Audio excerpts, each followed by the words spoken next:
5 sur 7 matin, bienvenue dans Mardi Santé. Je vous l'annonçais en début de mission, nous allons parler de cerveau, mais surtout et précisément de mémoire. Vous savez, notre mémoire nous joue souvent des tours, clés égarées, mots sur le bout de la langue, mais qu'on n'arrive pas à sortir. Ces petits oublis du quotidien sont-ils normaux? Les troubles aux pertes de mémoire sont généralement anodins, mais ils peuvent être invalidants lorsqu'une maladie ou un traumatisme en sont la cause. Quels sont les différents types d'amnésie? Peut-on essayer de muscler ses neurones pour ne plus rien oublier? Quelle est la différence entre la mémoire à court terme et la mémoire à long terme? Quels sont les traitements en cas de perte de mémoire? Quand et qui consulter pour répondre à toutes ces préoccupations?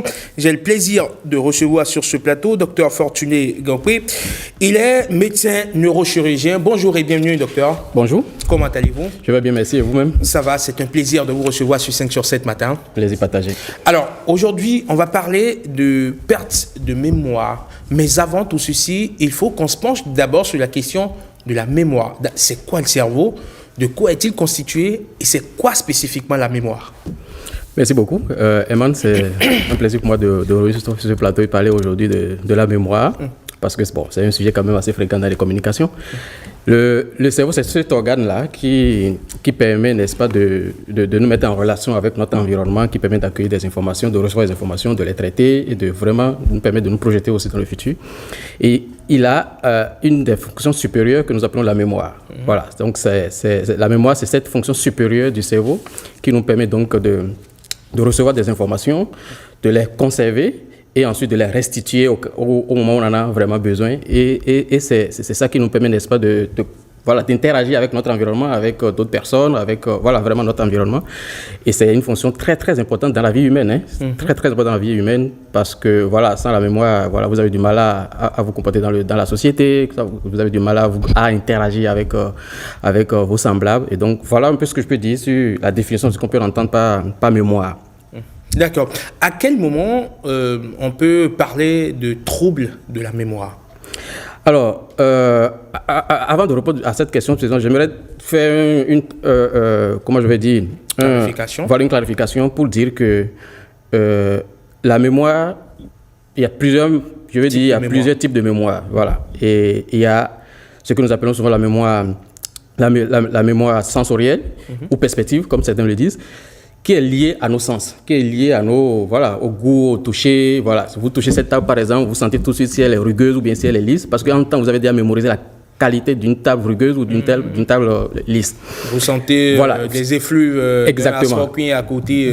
Exactement. Vous savez, ça c'est un portable et non pas autre chose. Ça c'est un cahier et non pas un téléphone, ainsi de suite. Un peu comme quand on entre dans une pièce où quelqu'un avait déjà mangé, on se dit, mais qui vient de manger de la moutarde à l'intérieur? C'est ça, parce que vous avez déjà le sens de... Exactement. Et donc, ça c'est vraiment en quelques secondes, millisecondes que ça se met en place. Ensuite, nous avons la mémoire à court terme. Vous avez commencé par le dire dans votre introduction. Et effectivement, c'est une mémoire qui se met en place en quelques minutes. Et elle est encore appelée mémoire de travail parce qu'en fait, c'est cette mémoire qui nous permet de conserver très rapidement une information et de pouvoir la restituer très, très, très, très rapidement aussi. Et cette mémoire, il faut imaginer par exemple un individu qui rentre par inadvertance dans un club très sélect de VIP. Vous allez vous rendre compte que tout de suite, quelqu'un viendra le faire ressortir. Donc, c'est un peu ça, c'est cette mémoire-là. C'est cette mémoire qui nous permet, par exemple, de noter le numéro de téléphone d'un individu, d'un collègue qui nous donne son numéro de téléphone, le temps de l'enregistrer. Voilà. C'est cette mémoire qui nous permet, par exemple, de faire les lectures, ou garder la première partie de la phrase et pour pouvoir finir la phrase. Voilà. Ensuite, il y a la mémoire à long terme. La mémoire à long terme, c'est une mémoire vraiment qui nous permet de conserver plus longuement les informations et de pouvoir les restituer beaucoup plus tard, voire des années plus tard. Les souvenirs. Les souvenirs, exactement. Et cette mémoire, il faut distinguer au sein de cette mémoire encore deux autres choses. Il y a la mémoire explicite parce qu'elle est consciente. Parce que la conscience est éveillée en ce moment, au moment de la mémorisation. Et ensuite, il y a la mémoire implicite où la conscience n'intervient pas vraiment. La mémoire explicite, là aussi, il faut distinguer deux choses. Il y a la mémoire sémantique qui est en rapport avec le langage. C'est ça qui nous permet d'apprendre de nouvelles langues, d'apprendre de nouveaux mots, d'apprendre d'autres choses dans la vie courante. Et ensuite, il y a la mémoire épisodique qui est, elle, vraiment relative à notre vécu personnel, à notre vécu individuel. Et c'est cette mémoire où l'émotion joue beaucoup. Et c'est cette mémoire qui nous permet justement d'être en relation avec les uns et les autres, de se souvenir par exemple de ce qui s'est passé hier, ce qu'on a fait hier, ce qu'on a mangé hier. Et c'est cette mémoire qui nous permet également, vous voyez, c'est une mémoire qui se met en place de sorte que lorsque les individus, deux personnes, vivent une même situation, ils ne vont pas vous la rapporter de la même façon parce que, entre-temps, progressivement, il y a des détails que le cerveau laisse tomber parce que, bon, pour telle personne, ce n'est pas important, et ainsi de suite. Et c'est pour ça que lorsque vous demandez à un individu de vous rappeler une histoire qui s'est passée aujourd'hui, elle va vous la rapporter d'une certaine manière. Dans 10 ans, elle vous la rapportera d'une autre manière parce qu'entre-temps, il y a eu d'autres émotions, il y a eu d'autres expériences, ainsi de suite, ainsi de suite. Ensuite, il y a la mémoire implicite ou encore appelée mémoire procédurale. Donc là, c'est les procédures, c'est ça qui nous permet d'acquérir de nouvelles connaissances, d'acquérir de nouveaux skills, comme on dit en anglais. Le fait de rouler une voiture, par exemple, le fait de pédaler un vélo, voilà. C'est surtout la mémoire qui est utilisée par les artistes, ainsi de suite, parce que, bon, voilà, pour chanter, ainsi de suite. Voilà ce qu'on peut dire en termes de différents types de mémoire. Mémoire sensorielle, mémoire à court terme et mémoire à long terme. Pour revenir à la question de l'oubli, en fait, ce qu'il faut comprendre, c'est que l'oubli, c'est un phénomène physiologique du cerveau. Imaginez le cerveau comme un disque dur. À un moment donné, pour ne pas saturer les circuits neuronaux de la mémoire, le cerveau est obligé, n'est-ce pas, d'effacer certaines choses. Et c'est pour ça que vous oubliez un certain nombre de choses. Et ça, c'est normal. En plus, avec l'âge, il faut savoir que les capacités de mémorisation baissent. Et donc, pour certaines choses, vous commencez par oublier un certain nombre d'éléments de votre vie courante. Mais c'est vraiment, quand c'est épisodique, quand c'est sporadique, c'est tout à fait normal en fait.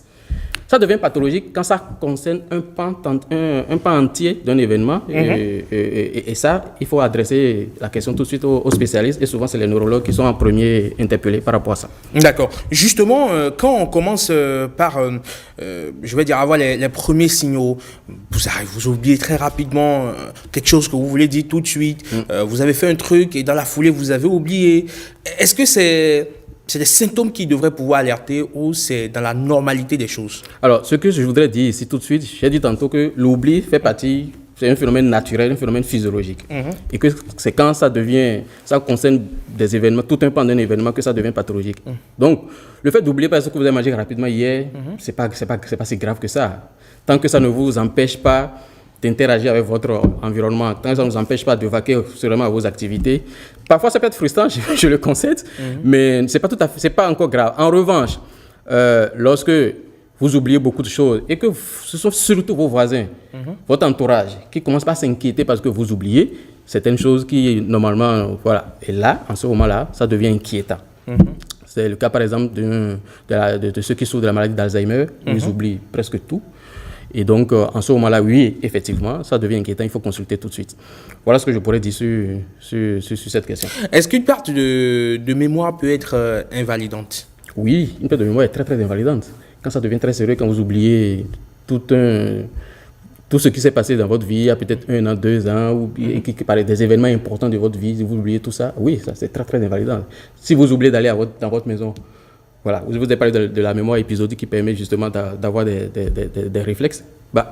Vous ne pouvez pas rentrer chez vous, quoi. Et là, c'est invalidant. Vous allez errer dans la ville et les gens vont se demander ce que vous cherchez. Oui, là, c'est vraiment invalidant. Alors, il nous arrive tous dans notre quotidien, à un moment ou à un autre, d'oublier, de se mettre régulièrement ou fréquemment à oublier. Où est-ce que j'ai déposé mon stylo, mon téléphone. Où est-ce que j'ai déposé mon téléphone. Où est-ce que j'ai mis mes clés.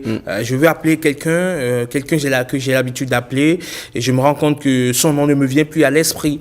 Quand ça commence par arriver fréquemment et régulièrement, est-ce qu'on doit pouvoir s'inquiéter? Oui, si c'est vraiment fréquent, oui, il faut s'inquiéter. J'ai dit tantôt que quand c'est sporadique, il n'y a pas vraiment péril en la demeure. Mais ça, quand ça devient vraiment fréquent, ça handicape votre vie quotidienne, oui, il faut s'inquiéter. Il faut aller voir le spécialiste, le neurologue, qui va peut-être faire des examens qui vont permettre de définir le type d'amnésie que vous avez. Si c'est une amnésie antérograde et c'est une amnésie rétrograde. En tout cas, en clinique, nous distinguons 2 types d'amnésie. Donc, l'amnésie antérograde, c'est l'incapacité de l'individu à acquérir et conserver de nouvelles informations, alors que l'amnésie rétrograde, c'est l'incapacité de restituer les informations du passé, en tout cas qui ont été stockées avant l'installation du trouble de la mémoire. Et donc oui, quand c'est très invalidant, quand c'est répétitif, quand c'est fréquent, effectivement, il faut tout de suite aller voir le spécialiste. D'accord. Et est-ce qu'il y a des exercices simples, faciles qu'on peut faire pour muscler ses neurones, un peu comme on peut muscler ses biceps pour être un peu plus fort, on peut muscler ses jambes ou on peut muscler ses postérieurs en faisant des squats. Est-ce qu'il y a des exercices pour muscler les neurones? Oui, il y a des exercices. Souvent, il a été démontré que le sommeil améliore la mémoire. D'accord. Donc, bien dormir vous permet d'avoir une meilleure mémoire. C'est aussi simple que ça. Hein. Après, en dehors du sommeil, bien entendu, il faut l'hygiène de vie. Donc, l'alimentation équilibrée. L'exercice physique régulier permet aussi d'améliorer ses capacités de mémorisation. Et aussi, quelque chose sur lequel on ne parle pas souvent, c'est la qualité de relation que vous avez avec votre entourage. D'accord. Si vous avez des relations sociales très, très intéressantes, vous allez améliorer votre capacité de mémorisation, ça c'est sûr. Donc voilà un peu les éléments sur lesquels je voudrais appeler les uns et les autres à agir pour, si éventuellement besoin, améliorer leur capacité de mémorisation. Donc essentiellement, c'est l'hygiène de vie, quoi. C'est un bon sommeil, dormir régulièrement, dormir bien, dormir assez longtemps que possible, dormir, voilà, correct. Mangez bien, équilibré, faites de l'exercice physique régulièrement et aussi améliorer vos relations avec les uns et les autres. Les conflits, le stress ne sont pas bons pour la mémoire. Les maladies, le stress, le traumatisme, voilà, il y a des pathologies. En ce moment-là, il faut adresser au spécialiste qui saura quoi faire en conséquence. Est-ce que des moments d'évasion réguliers améliorent, on va dire, la performance de la mémoire? Quand je parle de moments d'évasion, je parle de vacances, oui, de poser quelques jours de repos, aller se reposer tranquillement. Exactement. Oui, le fait de changer par exemple d'activité, le fait de faire une pause, le fait de se reposer, améliore forcément les capacités de mémorisation de l'individu.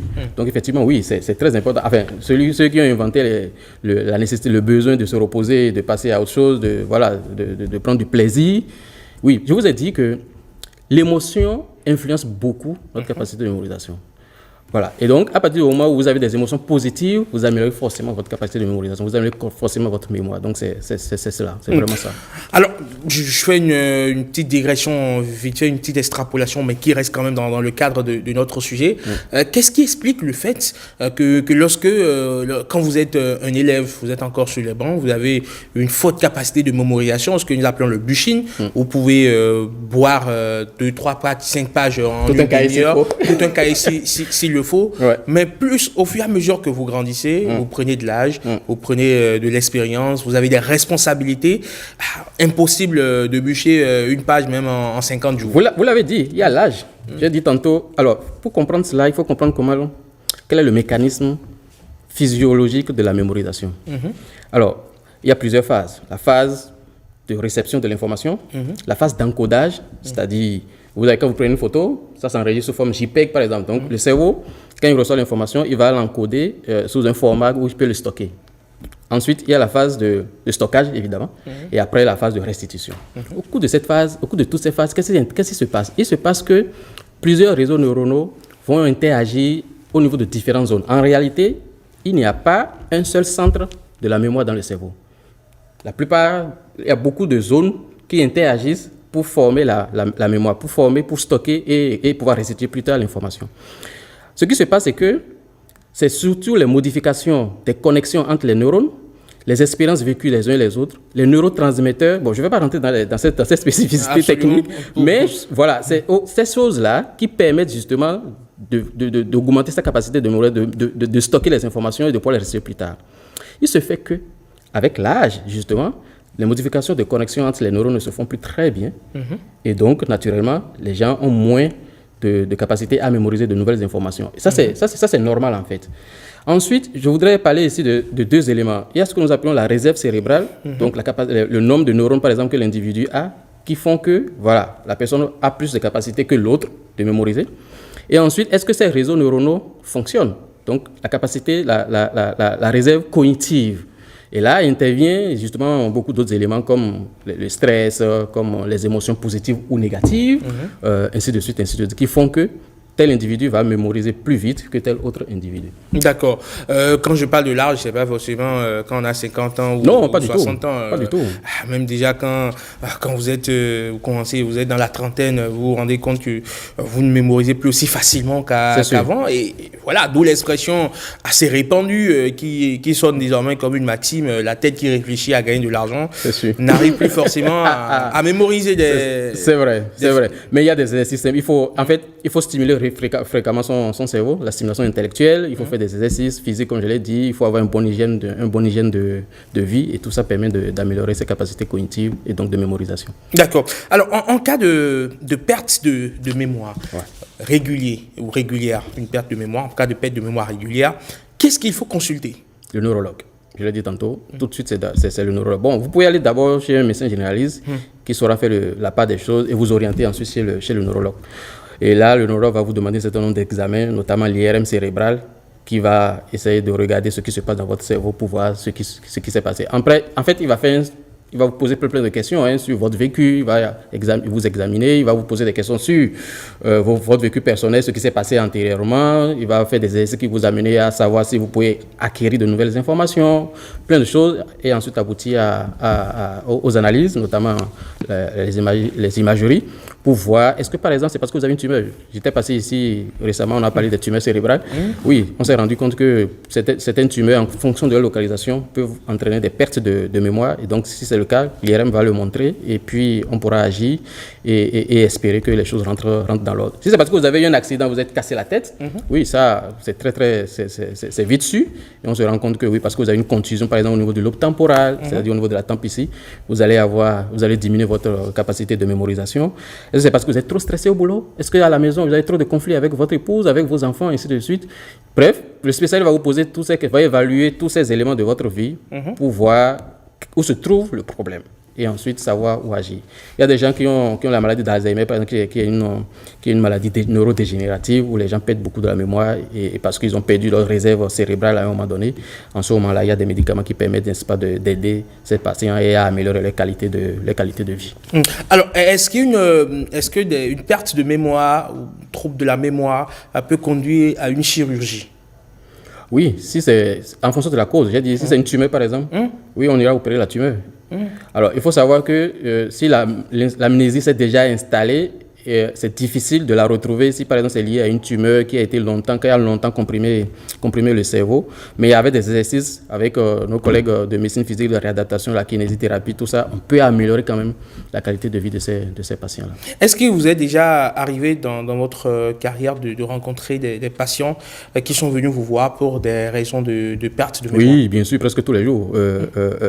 Pour moi qui m'occupe souvent des tumeurs, des patients qui ont des cancers du cerveau, oui, parfois le premier symptôme qui les amène, c'est parce qu'ils ne commencent pas à oublier. Voilà, ils ne commencent pas à oublier, vous questionnez, vous vous rendez compte, vous faites les images, vous vous rendez compte que c'est parce qu'il y a une tumeur qui comprime un lobe cérébral. Et en ce moment-là, oui, on agit. Ou bien, oui, il y a des gens qui viennent aussi parce que, voilà, je vous ai dit, ils ont des oublis de façon sporadique, c'est rien de vraiment sérieux. Et en ce moment-là, on les aide à adopter une meilleure hygiène de vie. Et en ce moment-là, ils peuvent retrouver leur mémoire. Et quelle corrélation y a-t-il entre la perte de mémoire ou les troubles de la mémoire et les TOC, les troubles obsessionnels compulsifs? Je ne saurais vous répondre vraiment à cette question parce que les troubles obsessionnels compulsifs, c'est beaucoup plus du domaine de la psychiatrie. Je n'en suis pas un. Mais oui, il se fait que, je vous ai dit, la mémoire, il n'y a pas un seul centre de la mémoire dans le cerveau. Il y a plutôt les circuits de réseaux neuronaux. Ces circuits de réseaux neuronaux, évidemment, peuvent être aussi mobilisés dans la genèse des troubles obsessionnels compulsifs. Et en ce moment-là, oui, il pourrait y avoir un rapport, mais franchement, je ne voudrais pas me prononcer là-dessus, je n'en suis pas spécialiste. D'accord. Alors, on dit qu'on grille plusieurs neurones au quotidien. Est-ce que c'est réel? Oui. Avec l'âge. Ah, franchement, je ne sais pas. Il faut que je me renseigne. Mais oui, avec l'âge, on perd des neurones. Ouais. Donc, en perdant des neurones, vous perdez des éléments des circuits, des réseaux neuronaux de la mémoire, donc, et par conséquent, vous perdez un peu vos capacités de mémorisation. Est-ce que les neurones se régénèrent ou lorsque vous les perdez, c'est fini? À ce jour, on ne sait pas encore régénérer des neurones. Il y a évidemment des tests. Il y a les cellules plus types, comment dire ça, des expériences qui montrent que les neurones peuvent encore se régénérer, mais vraiment en pratique clinique, ce n'est pas encore le cas. D'accord. Et puis, est-ce que vous avez déjà rencontré des patients qui ont perdu, on va dire, une grande partie de leurs souvenirs? Oui, bien sûr. Au Bénin ici ou ailleurs? Oui, non, bien sûr. Même au Bénin ici. Des gens qui ont fait un traumatisme, surtout les gens qui ont fait le traumatisme crânien, qui se cassent la tête et qui ont une grosse contusion au niveau du lobe temporal ou bien au niveau du lobe frontal. On se rend compte plus tard quand ils reviennent en consultation. Parce que dans l'immédiat, l'urgence est de les sauver. Vous voyez? Parce que bon, ils ont du sang dans le cerveau, on les opère, on règle ça. Mais plus tard en consultation, on se rend compte que c'est des patients qui ont perdu une bonne partie de leur souvenirs. Et ça, c'est difficile à gérer parce que c'est presque définitif en fait. Presque définitif. Ouais. Et comment vivent ces personnes? Obligées de se construire de nouveaux souvenirs? Oui, on les aide à construire de nouveaux souvenirs. On les aide surtout à faire des exercices de remémorisation pour leur permettre d'améliorer, je vais dire, leur qualité de vie. Ce n'est pas évident, d'où l'intérêt des aidants, donc leur entourage, qui va leur permettre justement de retrouver un équilibre, on va dire. Mais oui, c'est des problèmes auxquels on est confronté tous les jours de notre pratique. Est-ce que cela peut conduire à des troubles de la personnalité? Oui. La mémoire, je vous ai dit, c'est une fonction supérieure. Et comme fonction supérieure à la personnalité, et naturellement, oui. Un individu qui oublie qu'il ne faut pas pisser sur un plateau où on est, il va sortir sa braguette et pisser. J'imagine. Je m'excuse. Mais oui, voilà. Donc, c'est vraiment des troubles de la personnalité. La perte de mémoire peut vraiment amener des gens à se comporter vraiment de manière. Voilà. Oui, c'est vraiment des troubles de la personnalité. Est-ce que trouble de la mémoire, est-ce que c'est une pathologie grave? Est-ce qu'on peut ranger cela dans la catégorie des pathologies graves? Ça pourrait l'être en fonction de ce qui est la base, en fait. Si c'est un cancer du cerveau, c'est quand même assez grave, disons-le.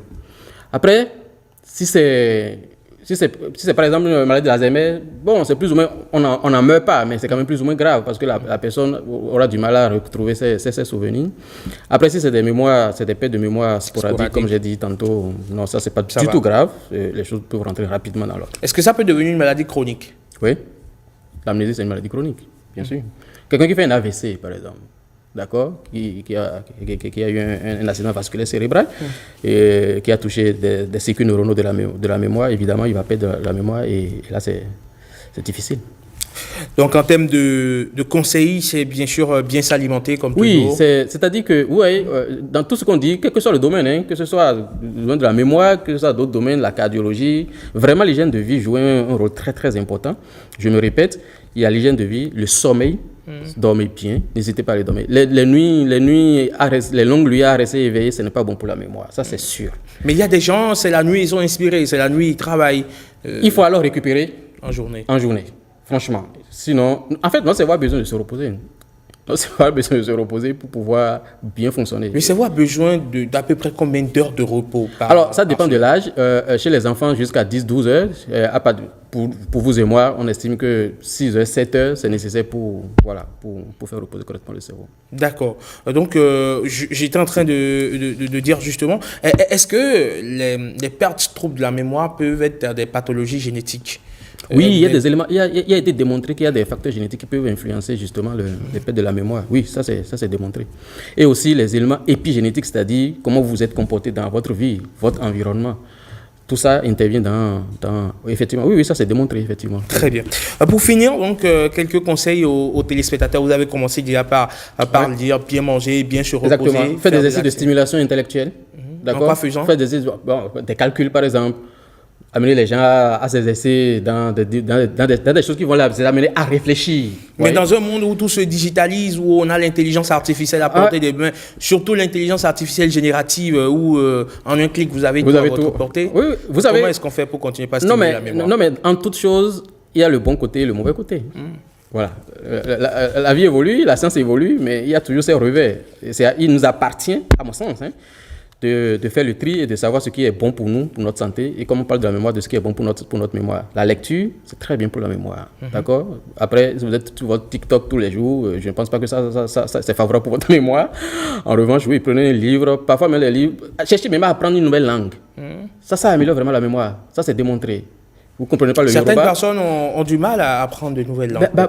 Oui, en fait, le fait de s'exercer à ça vous amène à augmenter vos capacités de mémorisation, en fait. Puisque vous avez besoin d'acquérir de nouveaux mots, de garder, de conserver de nouveaux mots dans cette nouvelle langue, de nouvelles expressions. Oui, ça améliore forcément votre capacité de mémorisation. Et ça, c'est démontré. Hein. Et donc, oui, vous ne comprenez pas le Yoruba, vous parlez fond, vous ne comprenez pas le Yoruba, vous êtes dans un environnement où les gens parlent le Yoruba, profitez pour apprendre le Yoruba. Vous allez voir que vous allez améliorer forcément votre capacité de mémorisation pour d'autres choses, pas seulement pour la langue, quoi. Très bien. Merci beaucoup à vous, docteur Fortuné. Donc, vous êtes neurochirurgien. Avec vous, on évoquait les troubles et pertes de la mémoire. À quel moment cela peut devenir un problème et quand est-ce qu'il faut commencer par s'inquiéter? Quels sont ces signes-là qui devraient pouvoir nous alerter? Vous passez une excellente journée du mardi. Merci beaucoup. C'est toujours un plaisir de vous recevoir sur 5 sur 7 matin pour parler de sujets qui touchent évidemment au cerveau, à la mémoire. Belle journée à vous, docteur. Toujours disponible. 5 sur 7 matin. Allez, on va prendre une pause. Derrière, on va retrouver Alain Tosson, notre consultant attitré sur 5 sur 7 matin. Au menu de cet échange avec lui aujourd'hui, ce sera 2 sujets d'importance majeure.